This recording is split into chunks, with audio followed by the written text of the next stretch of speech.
Hello दोस्तों, आज के इस वीडियो में हम बात करेंगे कि अगर आप एसबीआई के magnum mid cap mutual fund में एक साथ अगर 5 लाख रुपए निवेश कर देते हो तो आपको 12 लाख रुपए के ज़्यादा रुपीस मिलने की संभावना रहेगी या नहीं। तो सबसे पहले हम ये जान लेते हैं कि ये मिड कैप म्यूचुअल फंड होते क्या है। तो जो अकॉर्डिंग टू सेबी ये जो मिड कैप म्यूचुअल फंड होते हैं वो इन्वेस्टरों के पैसे को शेयर मार्केट की 101 से लेकर 250 के बीच की जो भी कंपनियां होती है उन्हीं में इन्वेस्टरों के पैसे को ये निवेश करता है। अब हम इस म्यूचुअल फंड के पास्ट रिटर्न्स के बारे में जानें तो इस म्यूचुअल फंड ने एक साल में 16.4% का रिटर्न्स, 3 साल में 29.9% का रिटर्न्स, 5 साल में 14.5% का रिटर्न्स और ऑल ओवर 16.6% का रिटर्न्स अपने इन्वेस्टरों को दिया हुआ है।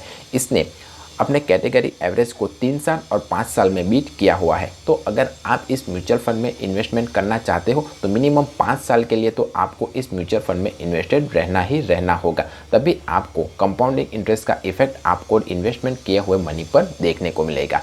अब मान लीजिए कि आपने एसबीआई के इस magnum mid cap mutual fund में 5 लाख रुपए निवेश कर दिए और ये म्यूचुअल फंड हर साल आपको 10% का एनुअल रिटर्न्स लाकर दे रहा है, तो आपको जो 12,96,000 रुपीज़ मिलेंगे वो अराउंड 10 साल के बाद, यानी कि 10 साल अगर आप अपने 5 लाख रुपये को निवेश करने दोगे तब जाकर आपको 12 लाख रुपये से ज़्यादा रुपीज़ आपको मिलेंगे, अराउंड 8 लाख का प्रॉफिट सीधा।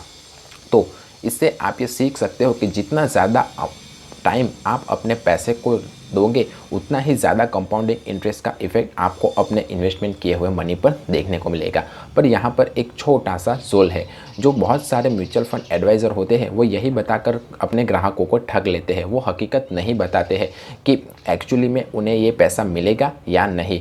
जो टेक्निकली बात करें तो आपको ये पैसा मिलने की संभावना रहेगी, पर ये पॉसिबिलिटी नहीं है कि इतना ही अमाउंट का पैसा आपको 10 साल के बाद मिलेगा। इससे ज़्यादा भी मिल सकता है और इससे कम भी मिल सकता है, क्योंकि हमने जो यहाँ पर रिटर्न्स लिया हुआ है वो 10% का एन्युअली फिक्स लिया हुआ है और ये जो म्यूचुअल फंड है वो इक्विटी म्यूचुअल फंड है, यानी कि ये शेयर मार्केट के ऊपर टोटल डिपेंडेबल है। अगर शेयर मार्केट अच्छा रहा तो ये आपको एन्युअली 10% से ज़्यादा रिटर्न भी लाकर दे सकता है, पर अगर मार्केट ख़राब रहा तो ये म्यूचुअल फंड आपको नेगेटिव रिटर्न्स भी लाकर दे सकता है। और ये बात आपको कोई फंड मैनेजर या फंड एडवाइज़र नहीं बताएगा। अगर आपने भी किसी म्यूचुअल फंड में इन्वेस्टमेंट किया हुआ होगा किसी फंड मैनेजर के थ्रू, तो आपको ये बात आपके फंड मैनेजर ने बताई होगी या नहीं, ये मुझे आप कमेंट करके बता सकते हैं।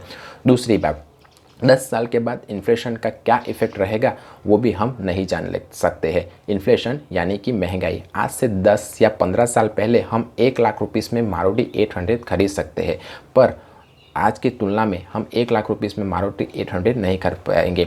तो 10 सालों के बाद जो हमें 12 लाख रुपीस मिलेंगे उसकी अमाउंट या वैल्यू कितनी रहेगी ये भी आपको कैलकुलेट करना पड़ेगा। और मेरे हिसाब से मानो तो 10 सालों के बाद आपके जो 12 लाख रुपए इसकी वैल्यू होगी वो अराउंड 8 से 6 लाख या 8 लाख या 9 लाख के बीच में होगी, क्योंकि इन्फ्लेशन इतनी ज़्यादा 4 से 6% के रेट से बढ़ती रहती है हर साल। तो अगर आपको इस इन्फ्लेशन को बीट करना है तो आपको अपने इन्वेस्टमेंट किए हुए मनी पर हर साल 10% का इंक्रीमेंट करना पड़ेगा, क्योंकि अगर आप अपने इन्वेस्टमेंट अमाउंट को हर साल 10% के इंक्रीज़ करोगे तभी आप इन्फ्लेशन की रेट को बीट कर पाओगे। अगर आप भी इस म्यूचुअल फंड में अपने इन्वेस्टमेंट को करने के बारे में सोच रहे हो तो मुझे कमेंट करके ज़रूर बताइएगा।